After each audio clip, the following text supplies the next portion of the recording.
இல்லை 1900ல போப்போட ஞாபகார்த்தமாக ஒரு பாடியை எம்பால்ம் பண்ணி அவங்கள ஒரு பெட்டியில் வைக்கிறாங்க. அந்த பெட்டி ஒரு 3 வுட்டில் ஓக்கு அந்தமாரி 3 வுட்டில் பண்ணுற ஒரு பெட்டி. Cedar, oak and I think லீடுன்னு நினைக்கிறேன்.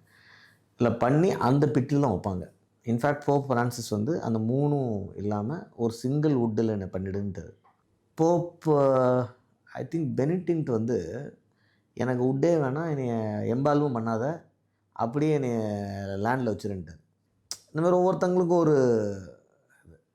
ஸோ இந்த மாதிரி எம்பால்மிங் பண்ணுறதுக்கு முன்னாடி நம்ம ஈஜிப்தியன் மம்மிஸ் அந்தமாரி கான்செப்டில் எம்பால்மிங் பண்ணுறதுக்கு முன்னாடி இவங்க வந்து அந்த ஹார்ட் வந்து ஒரு பியூரிட்டி, அவருடைய ஹார்ட் வந்து ஒரு பியூருன்னு சொல்கிறோம்ல, இதை எடுத்து ஒரு ப்ரிசர்வ் பண்ணுற ஒரு பழக்கம். அதனால தான் 100 இதயங்கள் இருக்கிற இடத்துல, ரோமில் ஒரு இடத்துல 100 இதயங்கள் எடுத்து வச்சுருக்காங்க பழைய போப்ஸோட.